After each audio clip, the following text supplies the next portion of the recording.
Hello, everyone. This is Lauren Steiner, and welcome to tonight's edition of the Robust Opposition.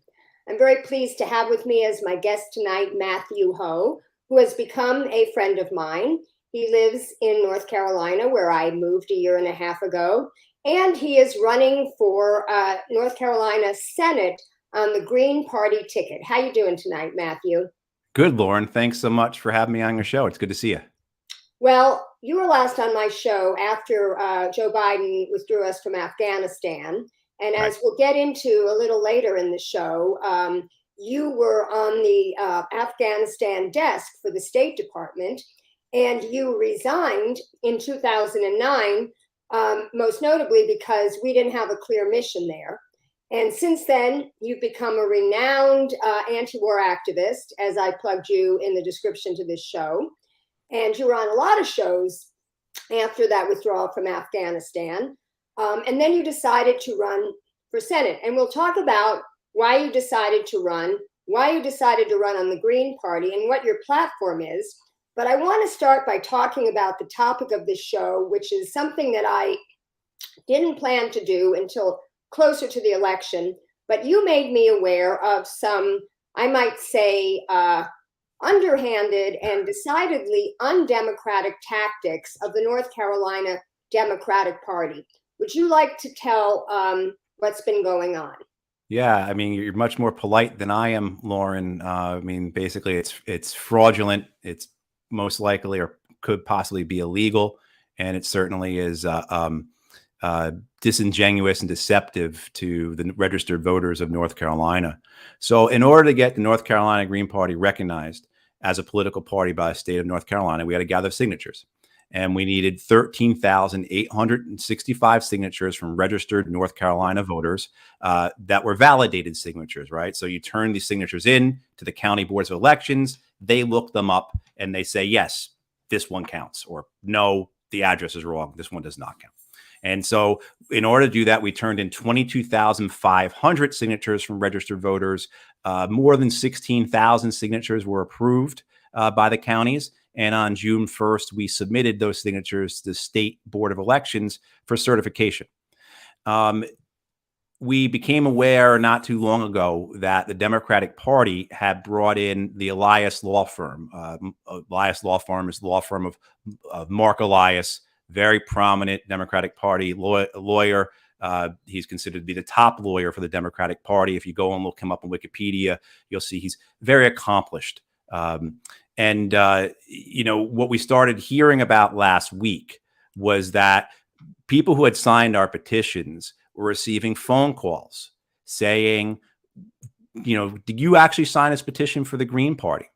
And if they said yes, then they said, would you like to have your name removed because the Green Party will take votes away from the Democrats. Abortion is an issue that's up in the air right now, and we can't afford that. So, this type of spam calling of people who had signed our petition and being called by a law firm, not just any law firm, the big Democratic Party law firm out of D.C., to try and get them to remove their names from the petitions.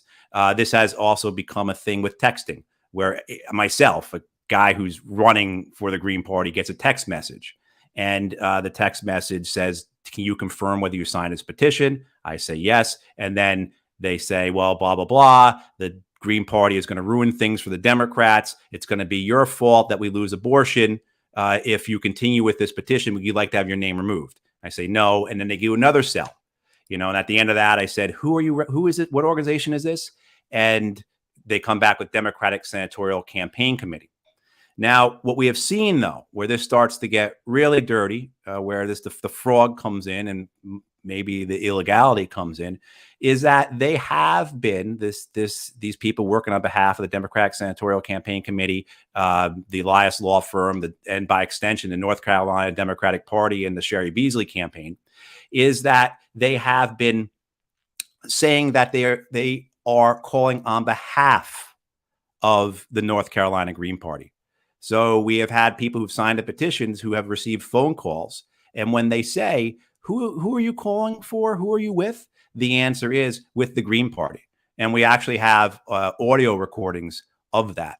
The other Are aspect. you able to play one of those audio Sure. recordings for us? Yeah. Because I just put the text messages up on the screen. Anytime you want me, I've got it right here. Yeah, you referenced it, so let's hear it now. Okay.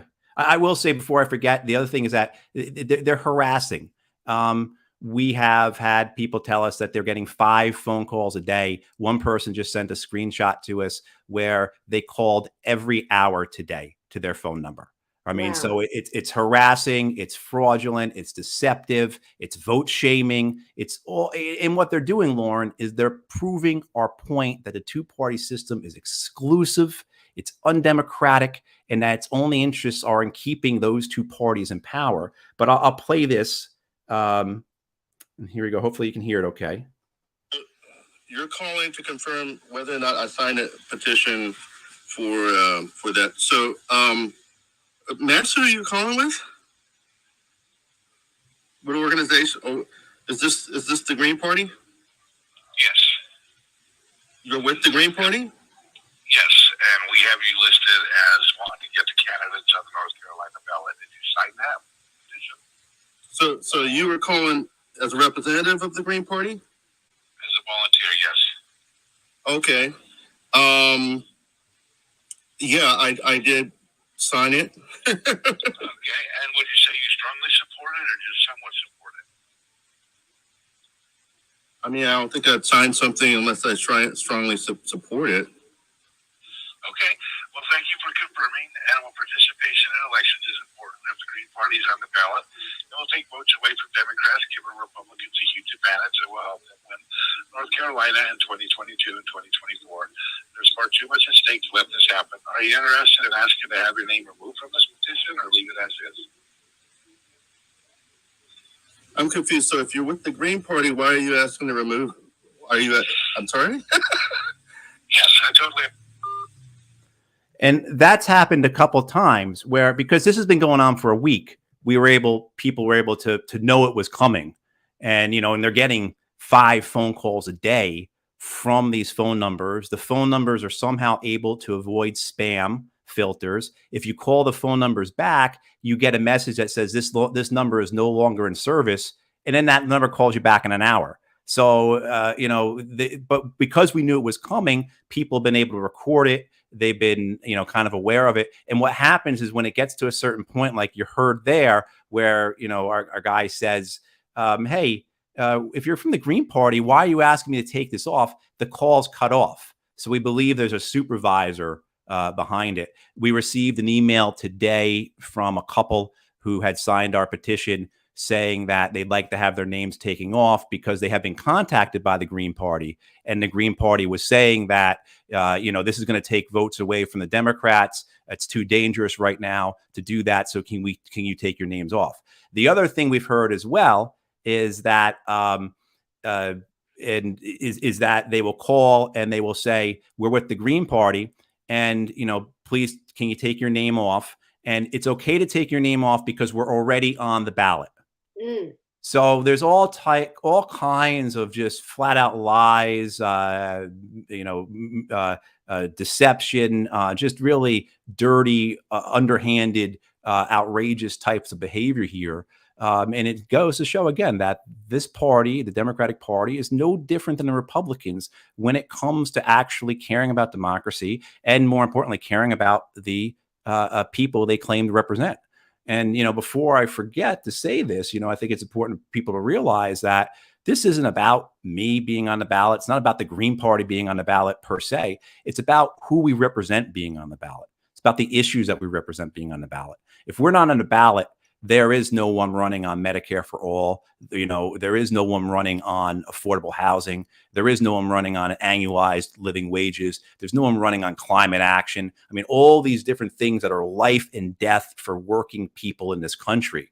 And that's why they don't want us on the ballot, because those issues and those people are what threaten the big money donors of the Democratic Party and the Republican Party as well. So, it's very clear to me why they're doing this. Well, it's also why they sabotage progressives. It's why they sabotaged Bernie Sanders, not once, but twice. It's why they just sabotaged Nina Turner and Jessica Cisneros.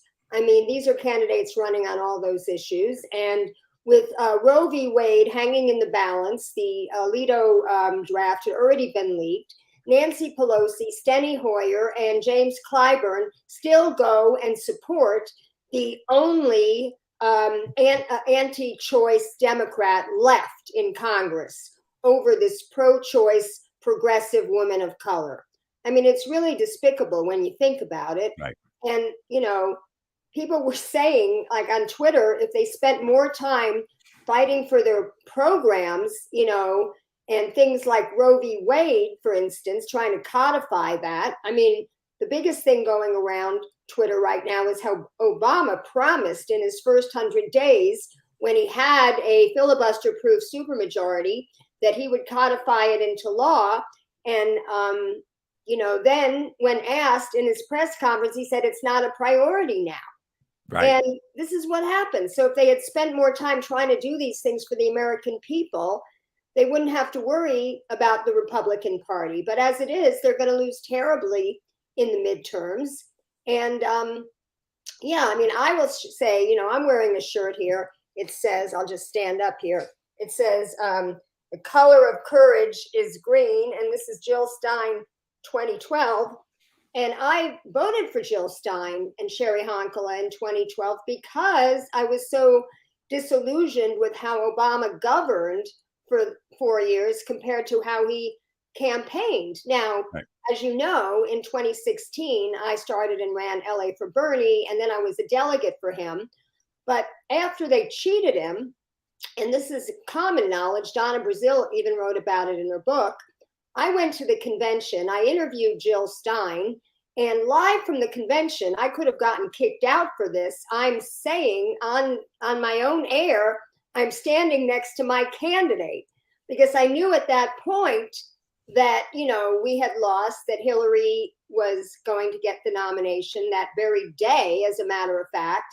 And I had no intention of voting for her. And, you know, I also voted for Ralph Nader in the 90s.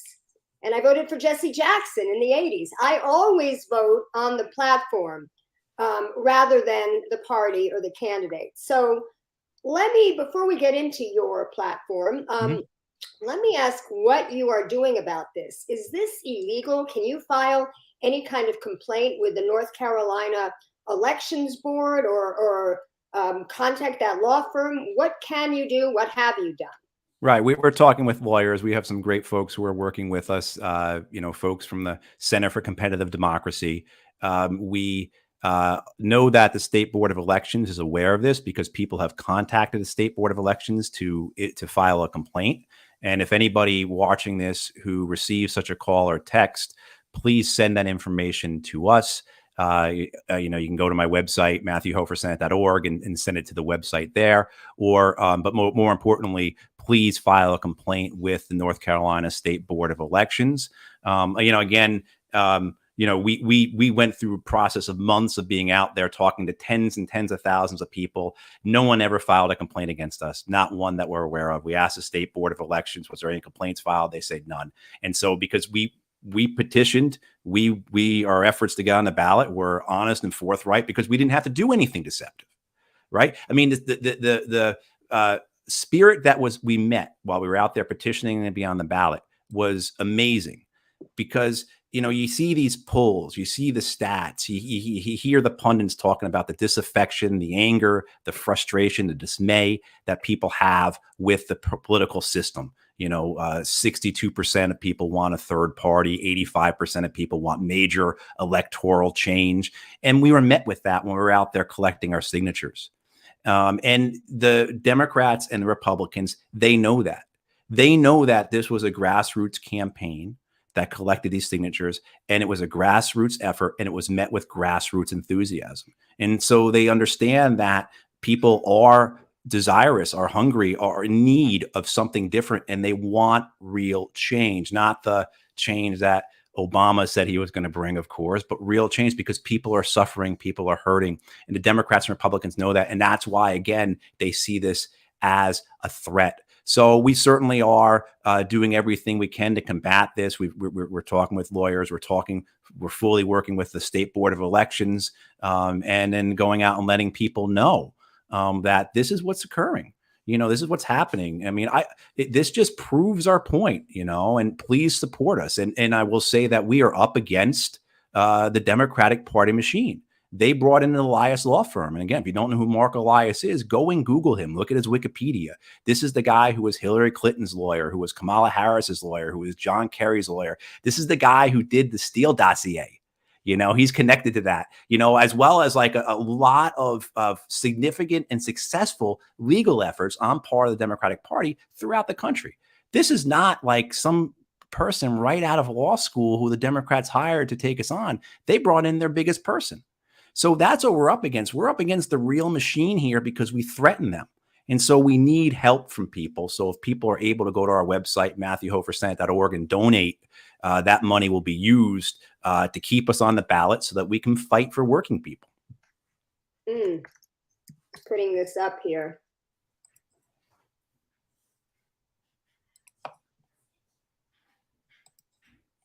There we go. Thank you. Yeah, now, are you getting the impression, I know you got a call from these two people who wanted to do it. Were you able to talk them out of doing it? And are you finding other people who are in fact doing it? And are you able to stay apprised in real time of signatures being removed to the point where you might be in jeopardy of not being on the ballot?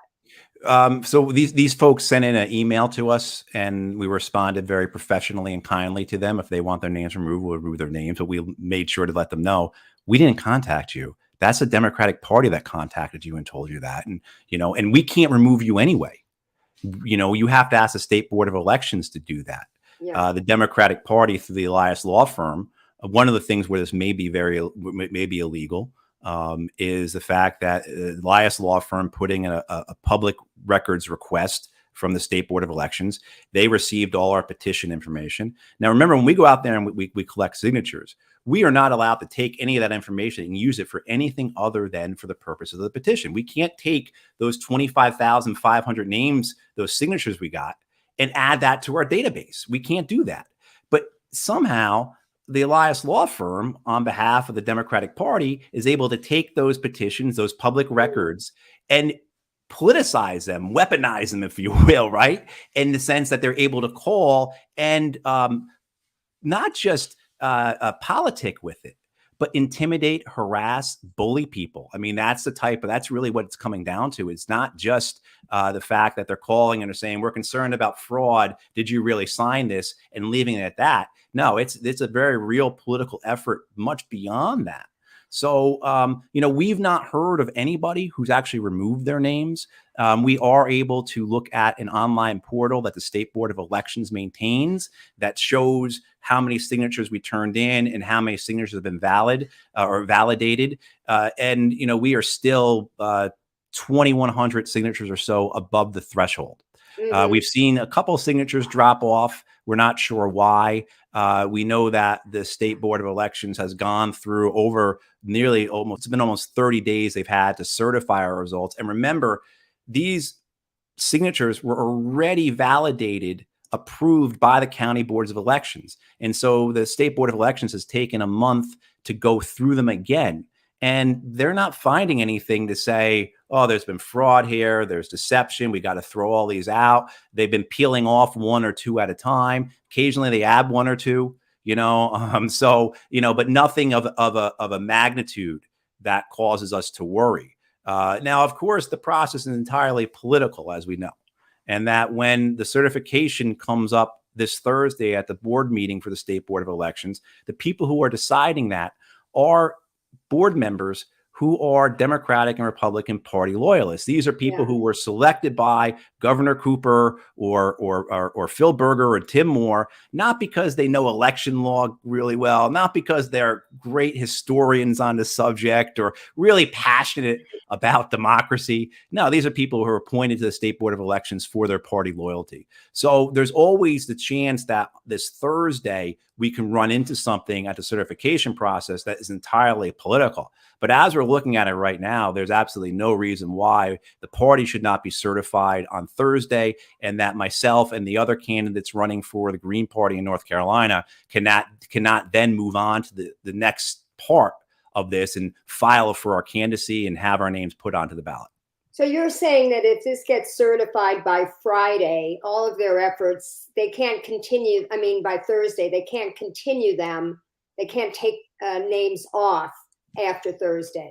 That's my understanding. Now, the Democratic Party and the Republican Party certainly do this across the country. So after the certification occurs, there is the possibility that the Democratic Party or someone else could challenge that certification.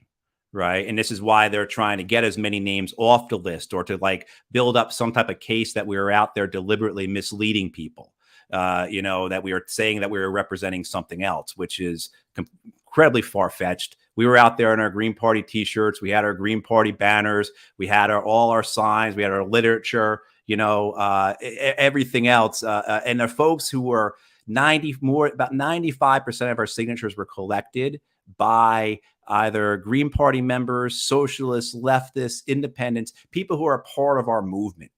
I mean, so people were out there selling who we were and telling people why we were doing this. And we were met again with really great enthusiasm because people understand the need for it. And we listened, I think, probably more than we talked when we were out there.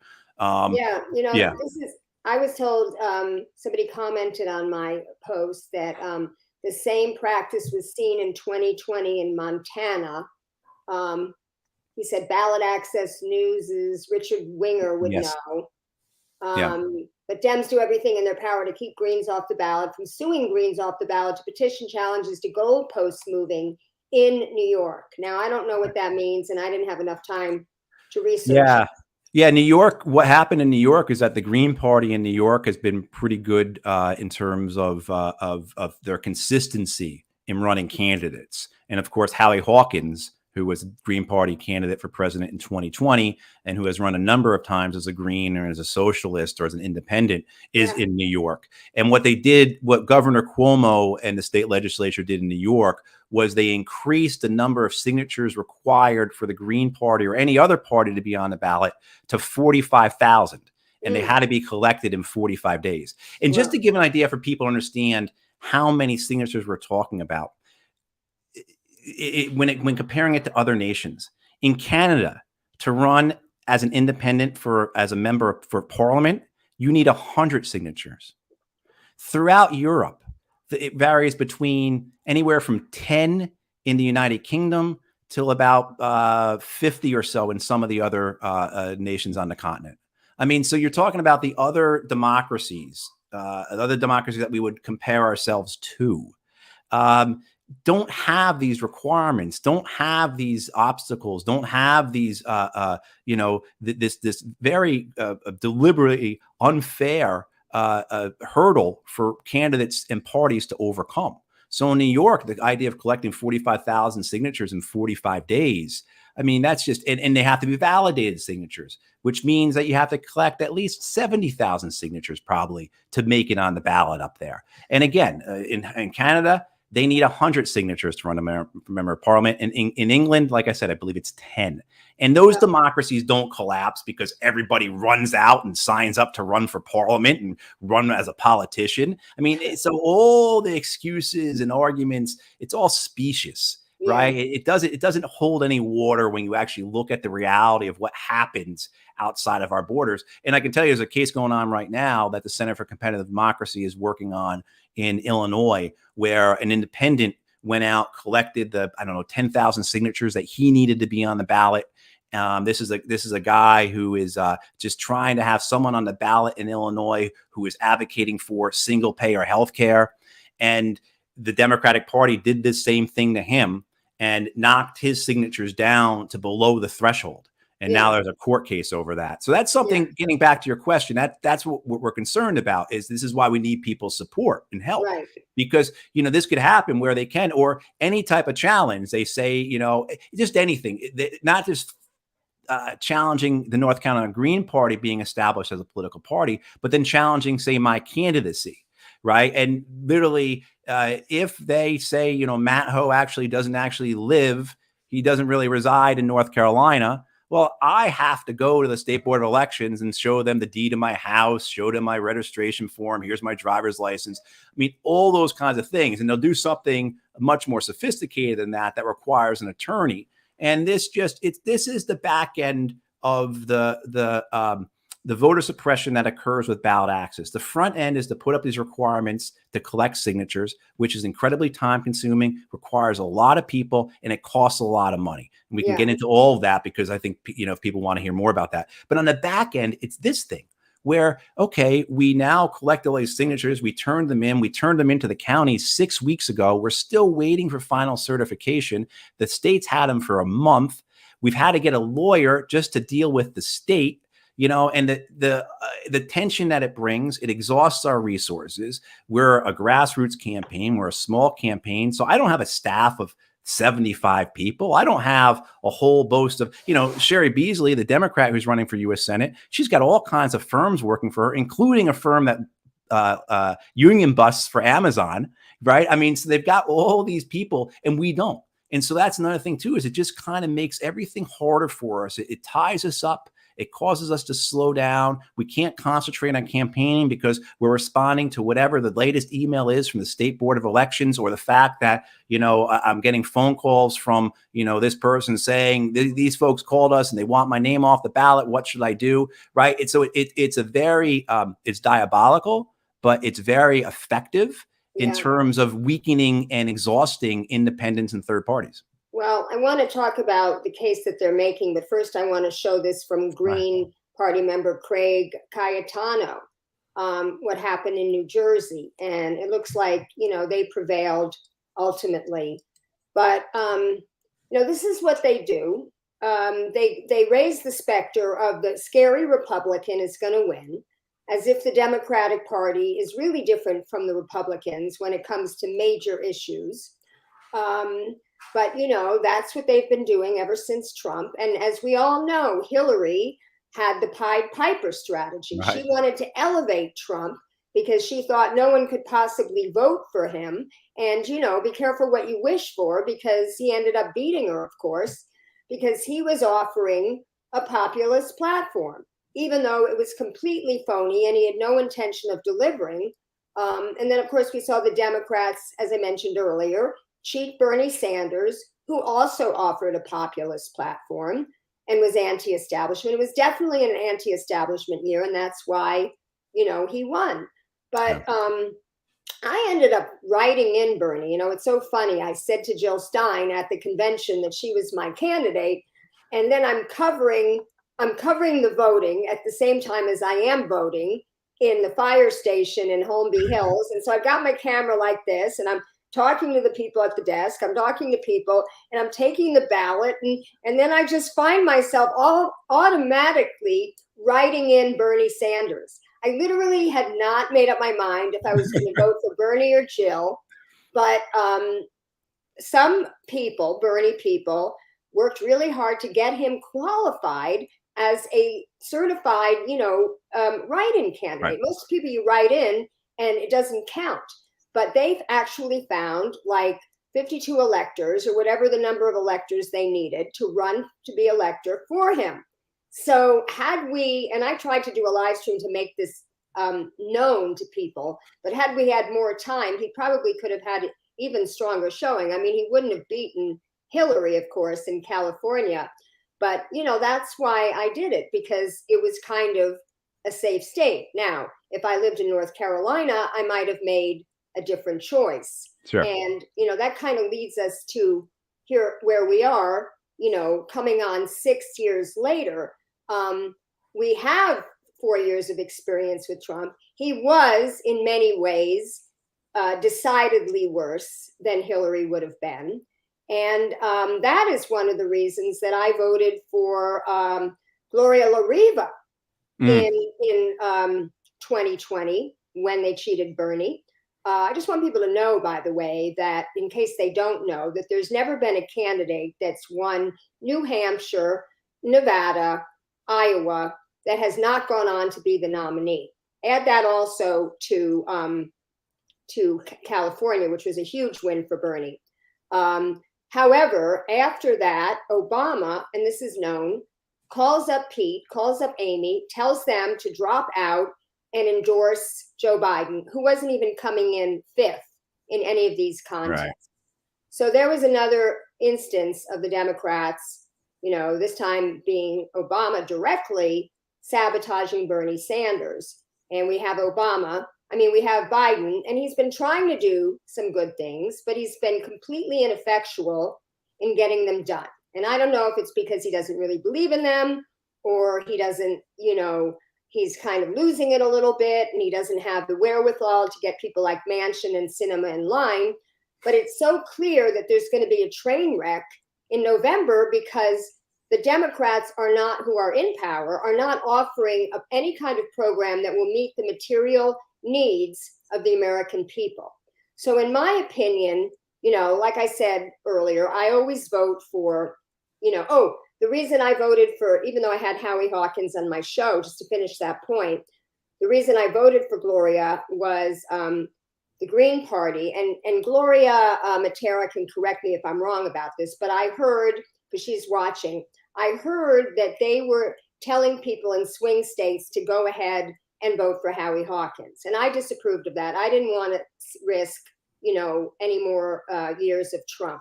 So I voted for the PSL, the Party of Socialism and Liberation, who I align with very much as well.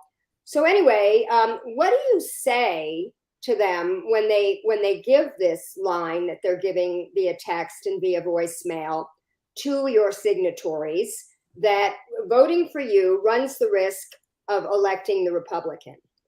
I mean, it could be true. Technically, it could be true. So how do you, answer that? First, I don't think many of the people who are going to vote for me are going to look. I guess they take a step back. I mean, because there's so much we can say to this. We've heard this for so long, right? It goes back to the whole thing of Nader took votes away from Bush, or Nader took votes away from Gore and gave the election to Bush. And no, the Supreme Court did that. And if you don't think it's crooked, what about the fact that 3 of those people who worked for the Bush legal team to get him to steal that election are now on a Supreme Court, right? I mean, let alone the fact that 300,000 Democratic voters voted for Bush in Florida. I mean, you have all these, all this thing that someone's stealing votes from someone else. First of all, no one is entitled to anybody's vote. You need to earn those votes. I would agree, Lauren, in some way, if there was great overlap on what Sherry Beasley, the Democratic Senate nominee, and I had. And we don't have that overlap. We don't. We have it on a handful of issues. But I tell you what, Sherry Beasley overlaps with Ted Budd, the Republican nominee, the guy that Trump wants in there, on as many issues or more than what she overlaps with me on. So what do you want to elaborate on that? Because I think that's an important point. I don't want to gloss over it. I mean, certainly look at an issue here for North Carolina, say big agriculture, right? Big ag. How many tens and tens of billions of dollars go into agricultural subsidies every year for these massive agriculture companies that basically have divided up and control the American food market? There's no difference between how Beasley is going to vote on big ag than Budd is. If you look at the sense of, say, certainly the war on drugs, this 50-year-old racist and classist effort to subjugate and oppress large sections of our population, including, especially, I shouldn't say including, but especially, Black people. Sherry Beasley's not going to do anything to change the war on drugs in the same way that Ted Budd's not going to. When it comes to Pentagon spending, what are you going to see with Sherry Beasley? She's going to vote in line with every Pentagon budget increase that comes her way. And most troubling, for nuclear weapons. As we're spending $2 trillion right now on a nuclear weapons upgrade, we've gotten to the point where people are saying that the world has never been this close to nuclear war. And probably the only time it's been this close has been during the Cuban Missile Crisis. Sherry Beasley is going to go along with that, just like Ted Budd will.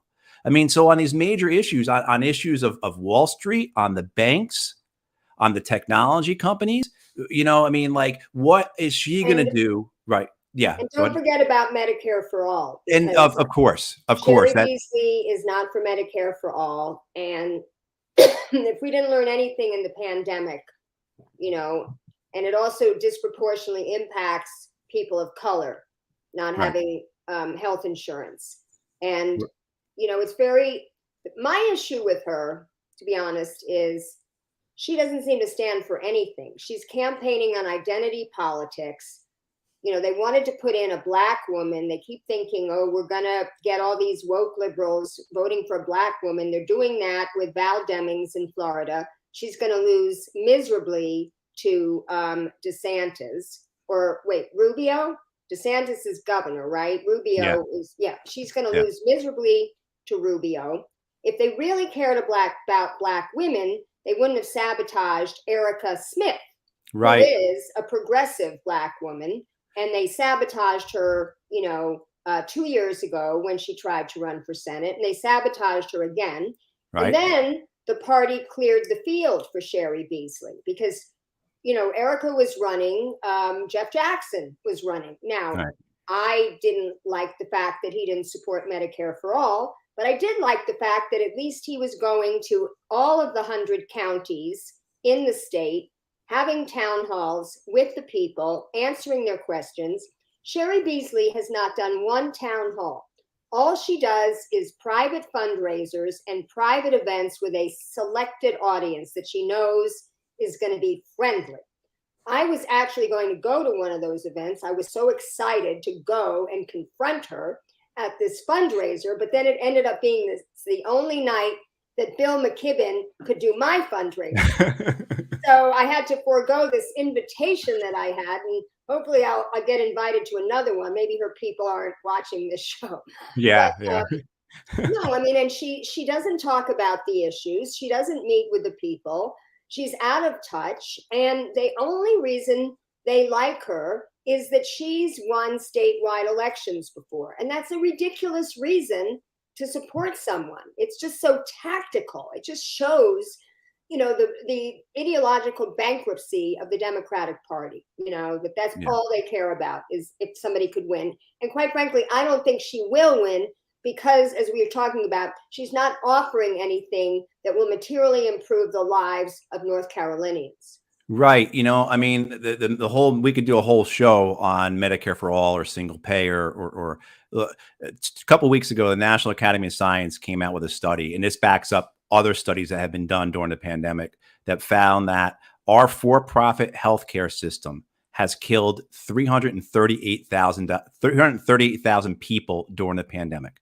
That if we had had a universal healthcare program, a single payer program, a Medicare for all, 338,000 less people would have died during the pandemic. That is the Obamacare legacy. The Obamacare legacy is 1,200 infants that die every year in North Carolina. That's 3 or 4 times a day. A mom and a dad leave a hospital after their infant has died. Every day in North Carolina, that happens 3 or 4 times. We have in North Carolina 1 in 4 adults who are in collections for medical debt, not in medical debt, in collections. I mean, just that alone, the fact that we have this system, and this is what ties everything together into the economics and why we run on a platform of a Green New Deal that includes an economic Bill of Rights, because this is all connected. But this idea that somehow 1 in 4 adults in North Carolina are in collections for medical debt, how do you sustain an economy that way? Let alone the gross injustice of it, the unfairness of it. And, this is how then you understand how people die, because in order to go to the doctor, they need to check their checking account.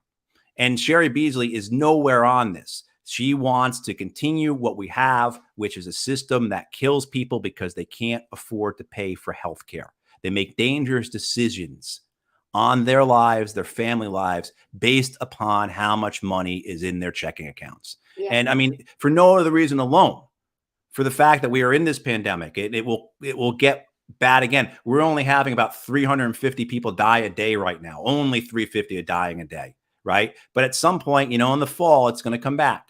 But not even just the pandemic. The fact that tens of thousands of people were dying every year because of lack of health care. and then all the other gross inequalities and injustices of our healthcare system. Just that issue alone should mean that somebody is running on that issue because no one else is. Yeah. And again, if we're not on the ballot, no one else will be running on that issue in North Carolina. And we could talk about a host of other things too: housing, education, et cetera. Yeah, I want to talk about foreign policy and our war machine, because that is an area where there is no daylight between the Democrats and the Republicans. And we see this now with the war in Ukraine. And I believe, and I've done 3 shows on this.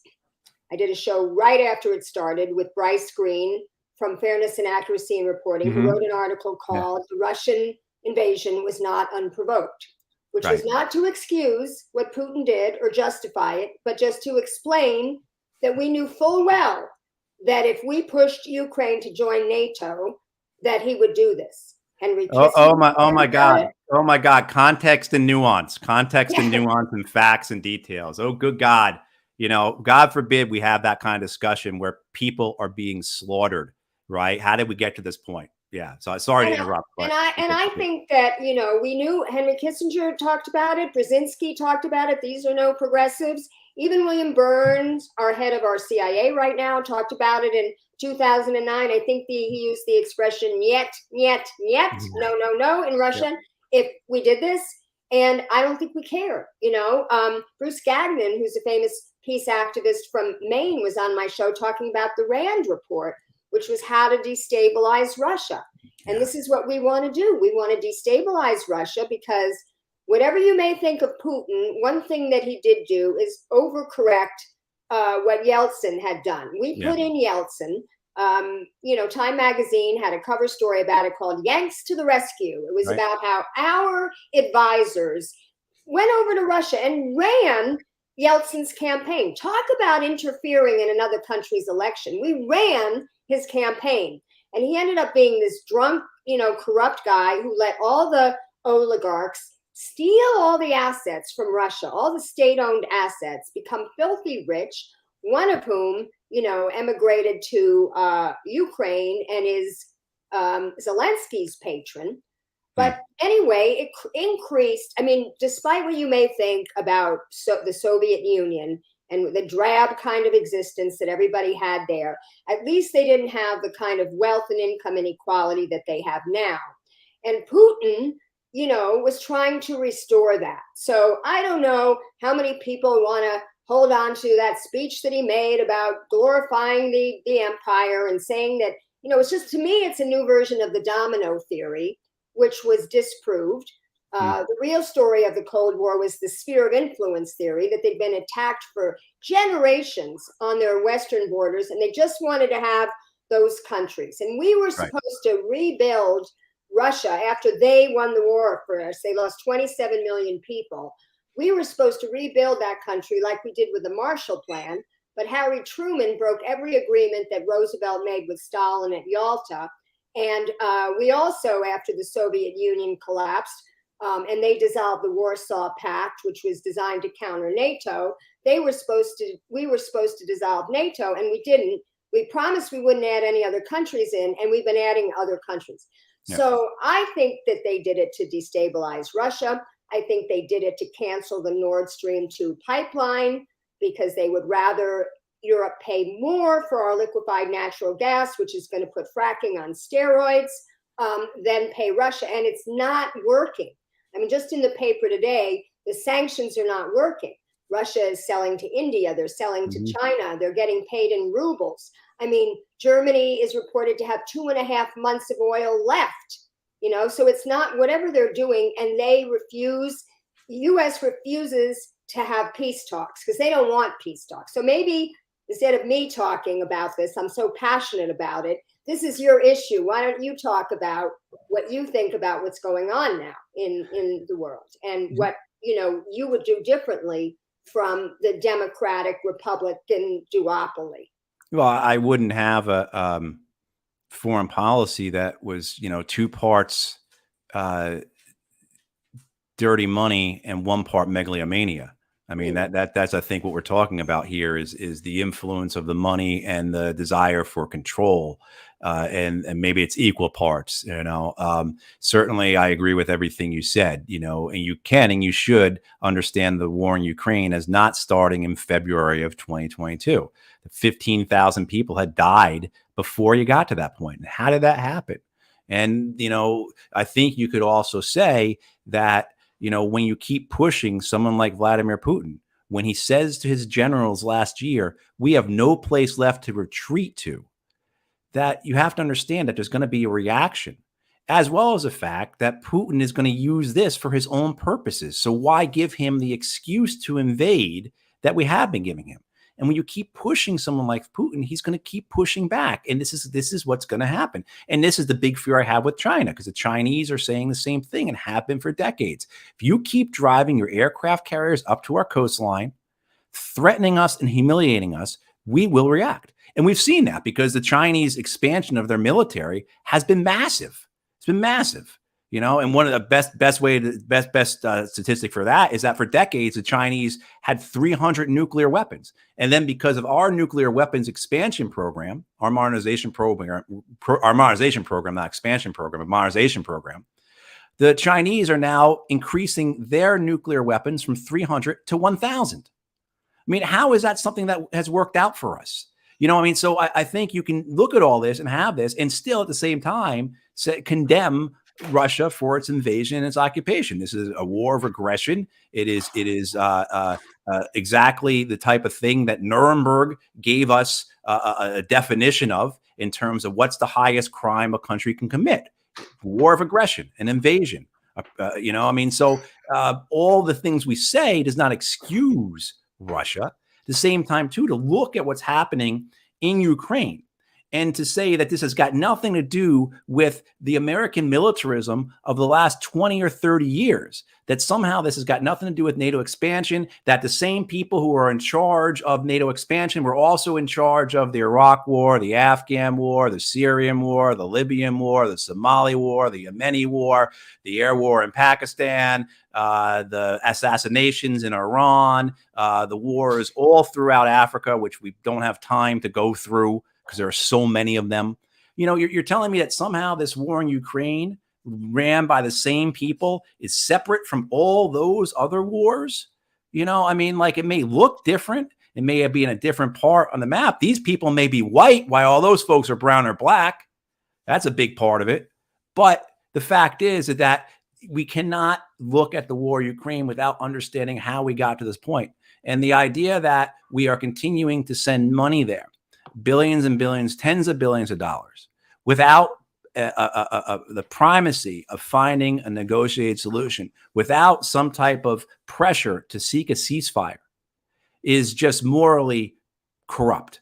The idea that what we're doing here is we are going to bleed Ukraine in order to destabilize Russia. The goal is to ensure that this war in Ukraine goes on seemingly forever, that it just exhausts Russia and it causes the Vladimir Putin government to collapse. That's the ultimate goal. So we're using Ukraine to destabilize Russia. My belief is that you're more likely to see Zelensky's government fall well before you're going to see the Russian government fall. And I think if you look at the history of American proxy wars, particularly in the last 75 years, they extend well back. This is what we did, divide and conquer against the Native Americans. Those are proxy wars, basically, in a lot of ways. But so we have a couple hundred, 300 years of experience in this because we learned this from the British. But this idea of that we're going to have these proxy wars, and if you look at the results of them, the historical evidence, you see, it's much more likely that Zelensky's government falls than Putin's government falls. But I just go back, and maybe this is all I should say, Lauren, because the only thing I know, and I've said this for months about the war in Ukraine, it's not going to go the way people tell you it's going to go. It's not going to end how people think it's going to end, and no one is ever going to be held accountable. That's the only thing I really know about that war, and that's the reason why we have to do everything we can to stop these wars from happening. Because once they begin, they are incredibly difficult to end, and the consequences that are unknowable, and they are uncontrollable. I mean, so you invade Iraq and there's no Al-Qaeda there. But guess what you get? You get an Al-Qaeda in Iraq. And where did Al-Qaeda come from in the first place? Because you were running a proxy war against the Soviets in Afghanistan. And then, you engage in this civil war in Syria. And we thought, what happens then? You get the Islamic State. I mean, so all these, I mean, that's just a couple examples. Wars are fraught with this. Vietnam, you get, what do you get? You get Pol Pot and the Khmer Rouge. Yeah. I mean, so the consequences are just not unknowable, but they're oftentimes come in the form of Frankenstein's monster. Yeah, Chalmers Johnson wrote a whole book on that called Right. Blowback, and it's the unintended consequences of these wars. And you're right, there's never any consequences for the leaders that get us into it. Look how Cheney and Bush are being rehabilitated. Bush is like this kindly old man who just does oil painting now at his ranch. And Liz Cheney, she's like the hero. Democrats are talking about running her for president. I mean, completely ignoring the fact that she voted with Trump 93% of the time. I mean, it's just ridiculous. I mean, this is what we're dealing with in the Democratic Party. And I see, here in Asheville, everybody's talking about boycotting Russian vodka. And, it's just insane. It's like, why is this? Is it because the Ukrainians are European, they're white? All of a sudden we care about these victims? What about the Yemenis, What about the Palestinians? Where's the ire over, these governments, But anyway, I don't want to, talk too much about that. There is the economic aspect. Even if you didn't believe in modern monetary theory, which I do, I don't know if you do, but it's that the government can print money when it wants to, have endless wars or bail out, tax breaks for the rich or, subsidize the fossil fuel industry, one of the richest industries on the planet. Even if you didn't believe in that, you got to see that they keep giving more money to this war when they say, how are you going to pay for it when it comes to Medicare for all or canceling student debt or affordable housing, whatever the issues are. So maybe in the remaining time we have left, because I didn't really want to go, over an hour, but maybe in the 10 minutes that we have left, you can talk about your positive platform, what you would do in some of these domestic issues were you to be elected senator here in North Carolina. Right. Thanks, Lauren. Yeah, I agree with modern monetary theory as well, and it's again, and that's backed up by the historical evidence. The fact that we can spend so much money on war, we can spend so much money on the banks, we can send endless subsidies to the fossil fuel corporations, and without consequence. I mean, so the inflation we're seeing right now, I believe, has many parents to it. I don't think anyone can say there's one reason, but certainly if you look at the supply chain issues we have, if you look at the pressure the pandemic put on the economy, but most especially, I believe that the inflation we're seeing right now is just corporate profit seeking. I mean, how can you have record corporate profits when you're having 40-year record inflation? Shouldn't that inflation eat away at the profits? And not saying the corporations wouldn't have profits, but to have record profits, and what you're seeing though is that the corporations, the banks, the wealthy, where did Elon Musk and Jeff Bezos and these other 100 billionaires, where did so much of their wealth come from in the last couple of years? Yeah, Amazon did better because of the pandemic. We were sitting at home ordering our toilet paper that way or whatever. But, a lot of this comes from the federal government, the Federal Reserve, pumping trillions of dollars into the asset markets, right? Putting it through their quantitative easing program. The Fed's balance sheet now is about $9 trillion. That's how much the Fed owns in terms of securities. I mean, this is the people, I know there people roll their eyes back and they get glazy about this, and because it's not easy stuff to understand. But basically, for the last couple of years, the United States government, through the Federal Reserve, has been giving free money to the banks, and now we're seeing that change with the interest rates going up. But basically, also too, by pumping $100 to $120 billion a month into the markets, into the asset markets, buying mortgage-backed securities, buying treasury bonds. That all has an effect then on the stock market. And that's how you see Elon Musk's wealth go up to $300 billion, because the United States government is giving these corporations money. And what we're saying is that this is the continuation of 50 years of what are called financialization policies, where every government, whether it's been Democrat or Republican, has sought to further squeeze the money to the top.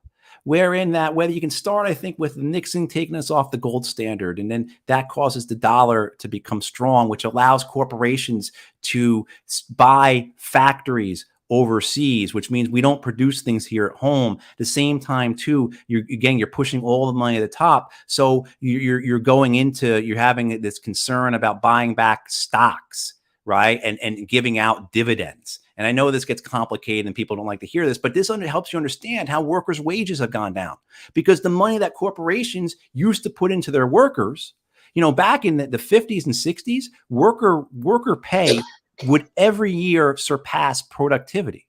And now in the last 40 years, as we see productivity about 80%, productivity has risen 80% in the last 40 years, worker pay has basically not risen at all. And why is that? Well, it's because corporations, through deliberate government policies, regulations, tax codes, laws, subsidies, have been able to put their money into themselves rather than their workers. And then I want to interject. There's a great book on that, that I read. It was about 10 years ago, and it's still one of the best books I've read on this. It's called Winner Take All Politics. Yes. How Washington makes the rich richer and turns its back on the middle class. Right. And they say it's not globalization, it's not automation, it's not computerization, it's policy.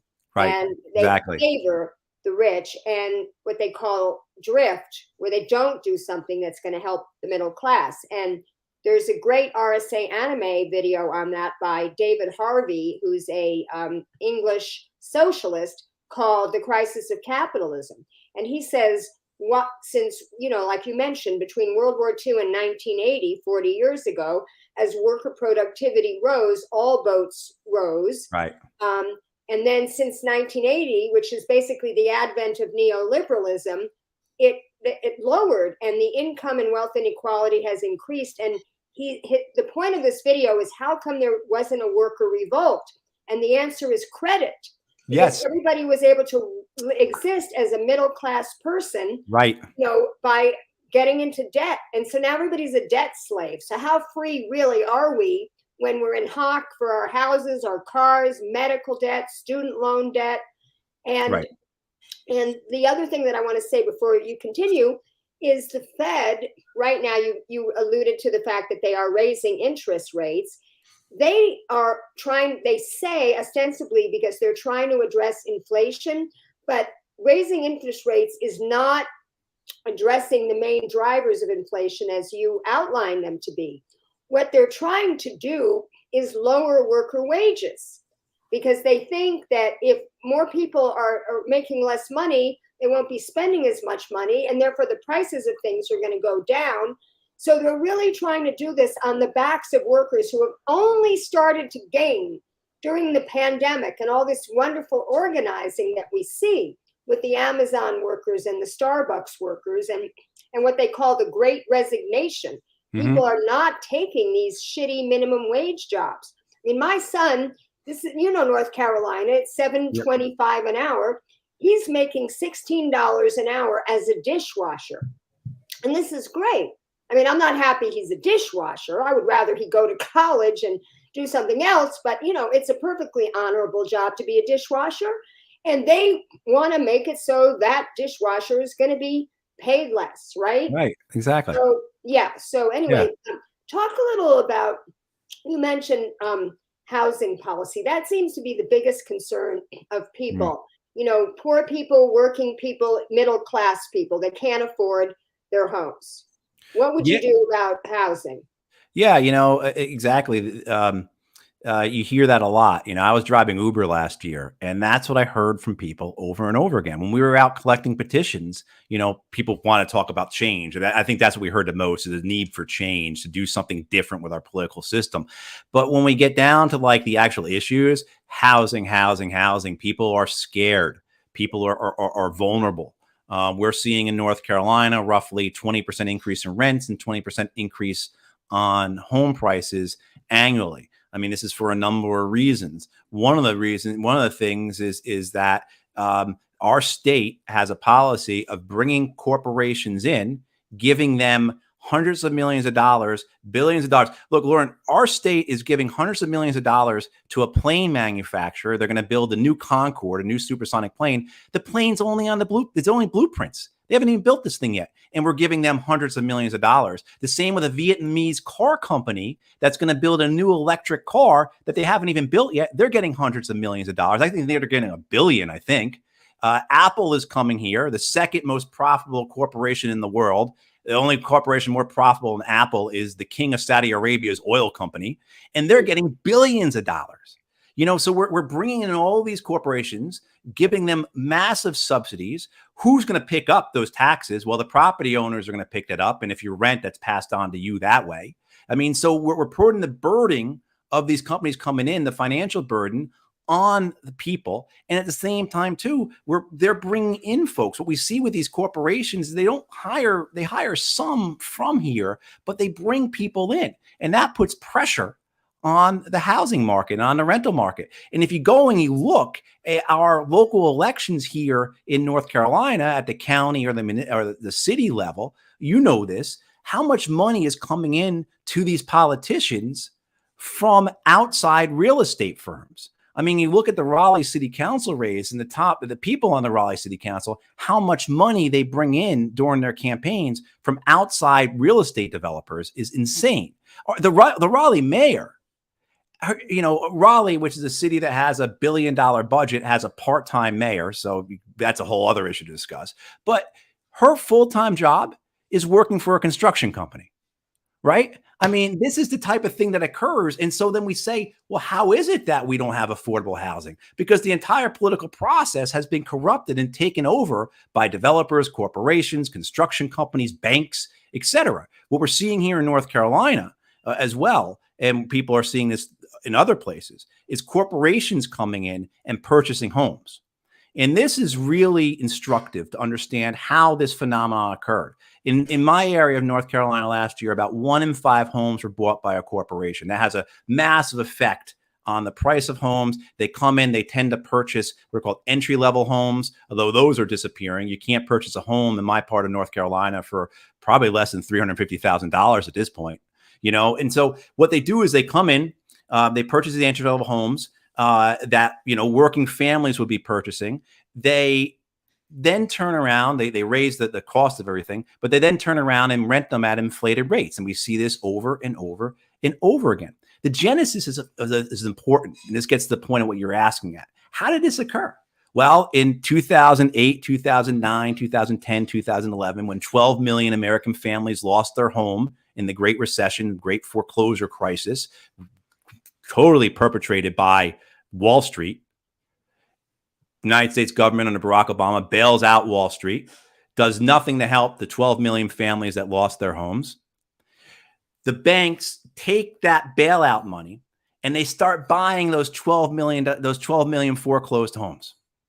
And now, 10, 12 years later, we're seeing a result of this where you have these corporations that are set up to do exactly that. Come in, purchase homes, kick people out, raise the rents, destroy the market. I mean, so it goes back again to that this is deliberate government policy. Like you were saying before about the credit. When they reduce workers' wages, what did they say? Well, they'll live on credit. We'll give the workers credit because that brings more money to the top, right? That's even better than paying them. We're going to give them credit. This is like the old company store back in the coal mining districts, 150 years ago or 100 years ago. We're going to own them every way.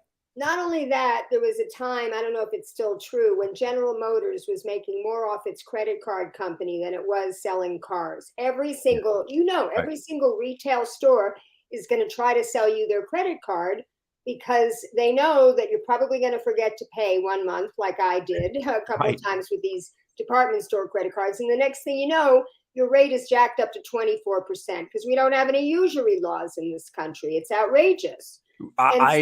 Yeah. And you see that. Yeah.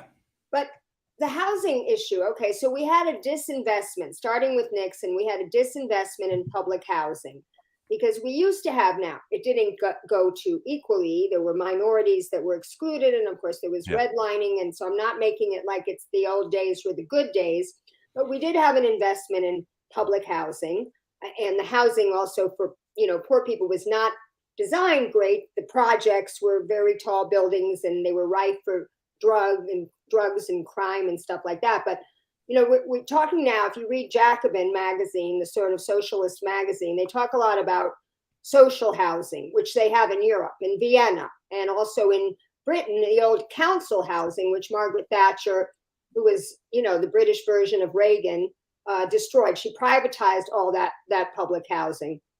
But the idea that a profit-making corporation like the real estate industry can provide affordable housing is, like a profit-making industry can provide a public good or service. It's just like the idea that a profit-making insurance company can provide health care when they actually make money by denying your claim.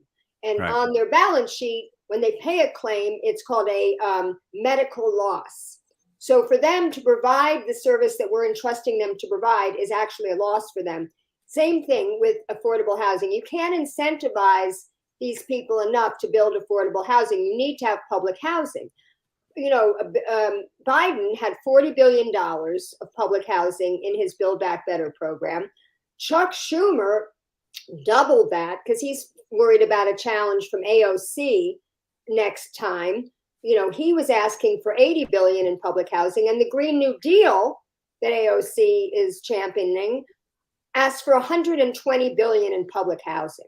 Do you think Sherry Beasley understands this concept? Do you think she knows anything about public housing? Or, if she does, that she would support something like this? I doubt it. Not if she doesn't support Medicare for all.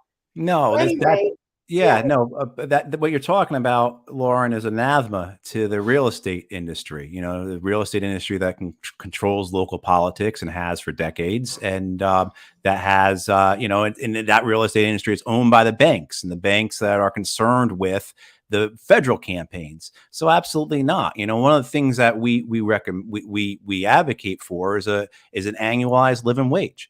That a living wage, that is tied into local housing costs, so that there is a floor that you cannot go below, so that you're able to afford your housing. And if housing goes up 20% in your area, guess what? Pay is going to go up 20% in the area. The idea, there's other things too that can be done. The same incentives, the same giveaways, the same idea of favoring the corporations and the banks and the developers. Why can't we do that for working families? In the sense of that, I have two homes right in front of me, the home there and the home there. Both these homes, I don't know what's going to happen with that one there, but this one here, corporations come in, they purchased the homes. Like I was describing, it happened right in front of me. Family was living there, had to move. They are now living farther away from where they work. People already live far enough away from work. Now they're living because they got to move farther to be able to afford it, right? Everyone understands all that.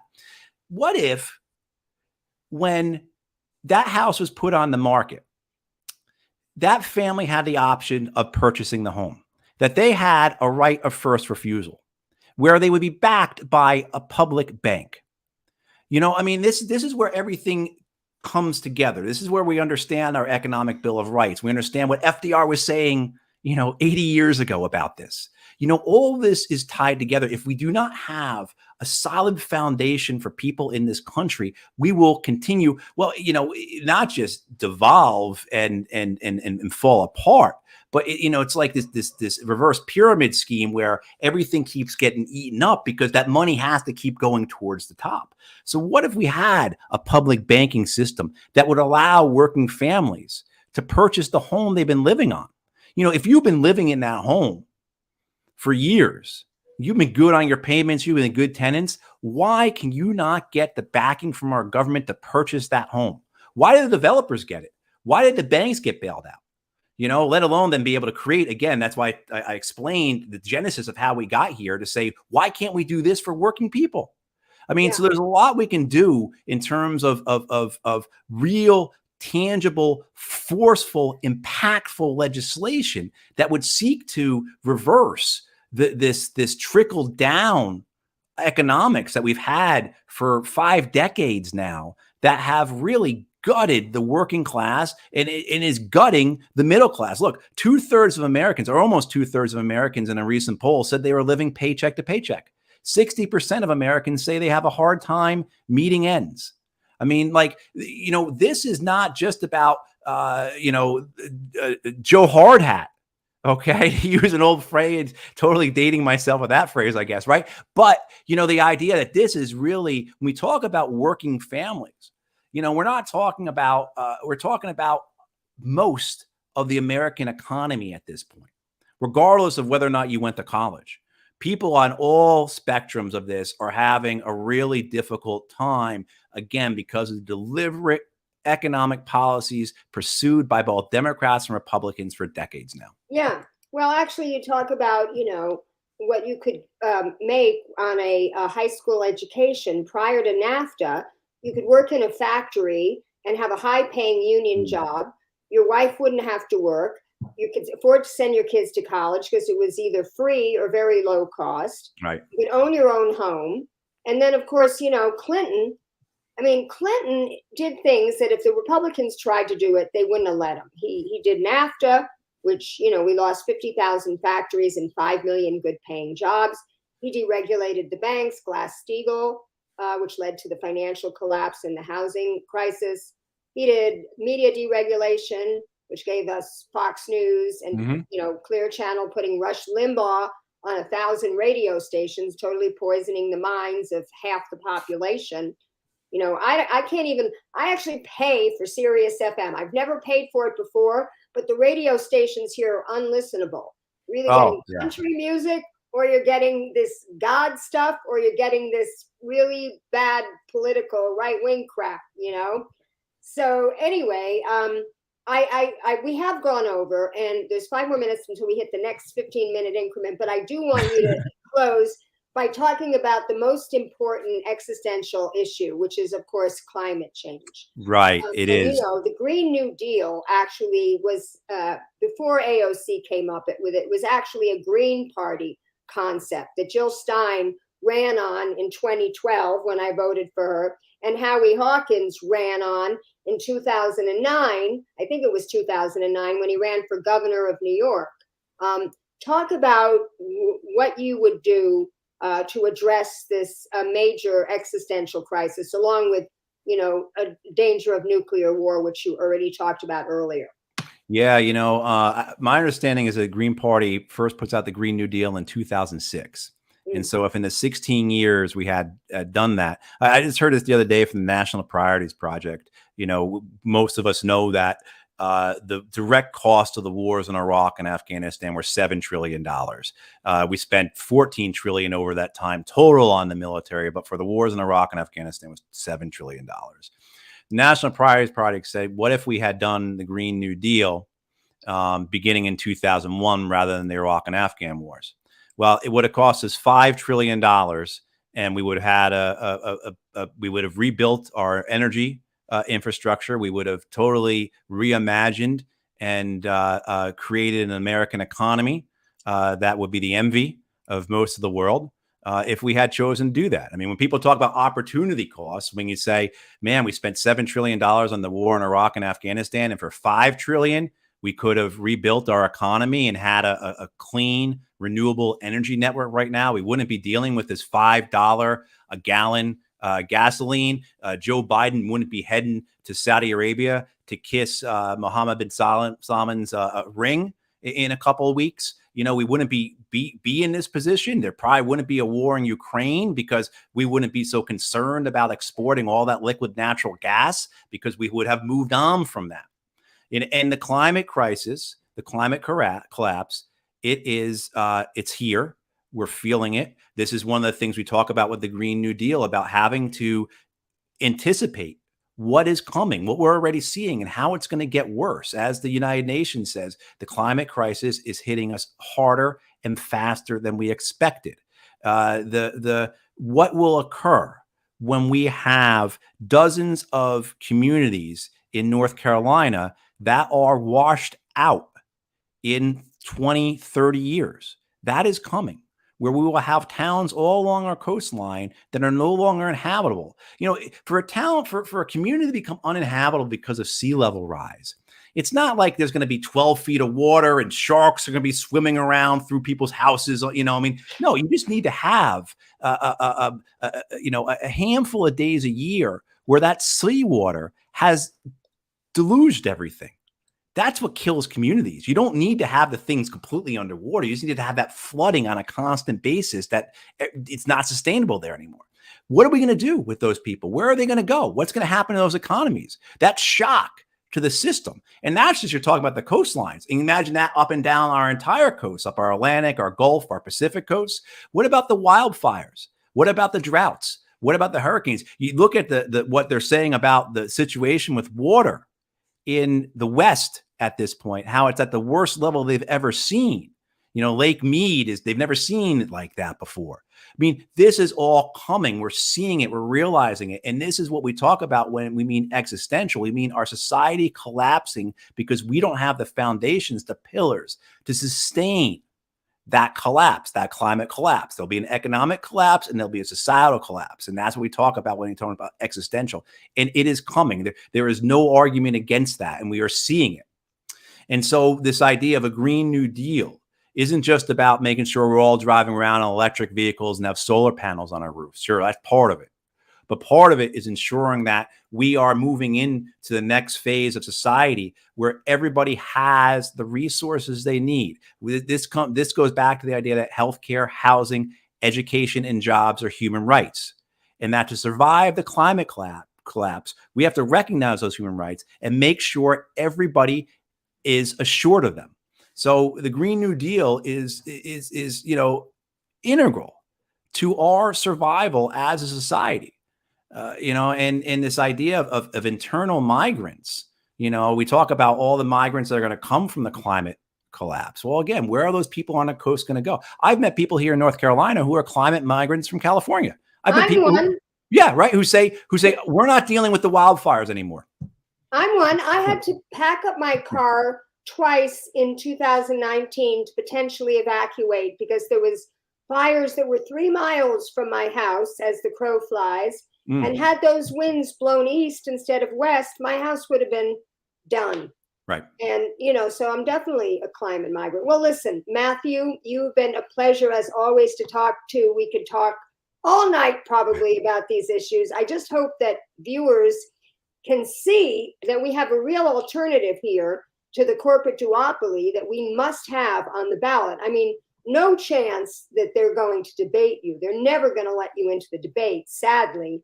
So what we need to do, folks, is we need to share my show and other shows that Matthew is on to show that we have a real alternative here. It's sad that we don't have a parliamentary system in this country where you could, if not win, at least could have some influence on the policies. But we know that the League of Women Voters quit doing the debates because they were so rigged. The Republicans and the Democrats united to keep the third party candidates off the stage. And now we hear the Republican Party isn't even going to participate in the debates. Right. So I don't even think there are going to be any debates. Sherry Beasley, as I mentioned before, isn't even facing voters. So I just want to, ask people, if you get these calls, like Matthew said, please, be wary of who is calling. It's not the Green Party. And recognize that they are trying to intimidate you to perpetuate this corporate duopoly. And you should most decidedly say, no, my signature stands.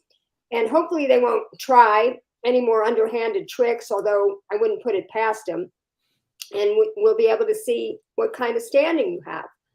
But again, People can donate to Matthew by going to this website. If you want to give him some money to help him get his message across, to help him pay for his lawyers to fight these underhanded, if not illegal, tactics that they're pulling.